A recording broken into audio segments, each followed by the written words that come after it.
এতদিন সবাই জানত মহাকাশ সম্পূর্ণ নিঃশব্দ এবং বিজ্ঞানীদের ধারণাও এটাই ছিল, কিন্তু নাসার গবেষণায় উঠে এসেছে এক বিস্ময়কর তথ্য। সম্প্রতি মহাশূন্য থেকে ভেসে আসা এক রহস্যময় ধ্বনি রেকর্ড করেছে নাসা, যা শুনে গবেষকরাও অবাক। তাদের মতে এটি যেন কোটি কোটি মানুষের একসঙ্গে কোনো মন্ত্র বা সঙ্গীত গাওয়ার মতো শোনাচ্ছে। কিন্তু প্রশ্ন হচ্ছে, এই শব্দ কি সত্যি শুধুই বৈজ্ঞানিক কম্পন নাকি ফেরেশতাদের জিকিরের ধ্বনি? 1400 বছর আগে মহানবী সাল্লাল্লাহু আলাইহি ওয়াসাল্লাম বলেছিলেন, আকাশের প্রতিটি অংশে ফেরেশতারা সিজদায় লিপ্ত এবং আল্লাহর জিকিরে ব্যস্ত। তাহলে কি এবার সেই সত্যই প্রমাণ পেল বিজ্ঞান?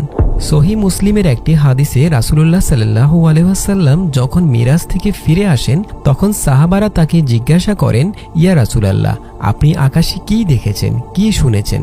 জবাবে নবীজি সাল্লাল্লাহু আলাইহি ওয়াসাল্লাম বলেন, আমি যা দেখেছি তোমরা তা দেখতে পাও না, আমি যা শুনেছি তোমরা তা শুনতে পাও না।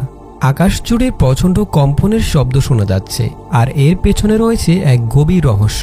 আকাশের প্রতিটি অংশে এমনকি 4 আঙ্গুল পরিমাণ জায়গাও খালি নেই, সেখানে ফেরেশতারা সিজদায় লিপ্ত এবং তারা নিরবিচ্ছিন্নভাবে আল্লাহর জিকিরে মশগুল।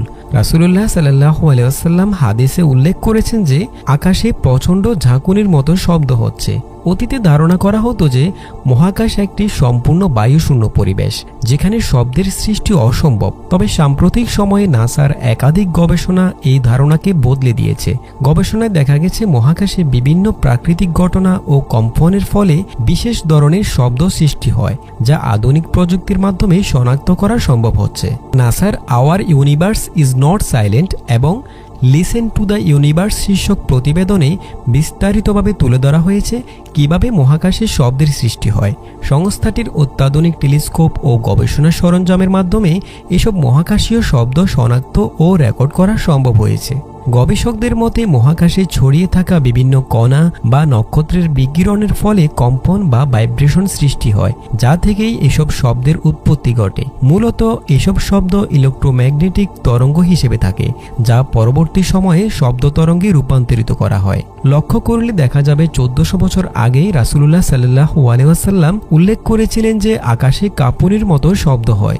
নাসা বর্তমানে বলছে এই শব্দগুলি কাঁপুনির কারণে সৃষ্টি হয় এবং কি গবেষণার সাথে যুক্ত একজন বিজ্ঞানী মন্তব্য করেছেন যে শব্দ শুনে তার মনে হয়েছে যেন একত্রে বিলিয়ন বিলিয়ন মানুষ গ্রেগরিয়ান চ্যান্ট গাইছে। গ্রেগরিয়ান চ্যান্ট হলো খ্রিস্টানদের এক ধরনের ধর্মীয় সঙ্গীত, যা একসঙ্গে গাওয়া হয়। তবে 1400 বছর আগে মহানবী সাল্লাল্লাহু আলাইহি ওয়াসাল্লাম বলেছিলেন যে আকাশে ফেরেশতারা একসঙ্গে আল্লাহর জিকির করছেন। নাসা মহাকাশে যে শব্দ আবিষ্কার করেছে তার পেছনে বিভিন্ন বৈজ্ঞানিক ব্যাখ্যা রয়েছে, যেমন নক্ষত্রের চুম্বক ক্ষেত্র বা প্রাচীন মহাবিশ্বের বিস্ফোরণ। তবে এই শব্দের বর্ণনা মহানবী সাল্লাল্লাহু আলাইহি ওয়াসাল্লামের হাদিসের সাথে সঙ্গতিপূর্ণ, যেখানে তিনি 1400 বছর আগে বলেছিলেন যে আকাশে ফেরেশতারা একত্রে আল্লাহর জিকির করছেন।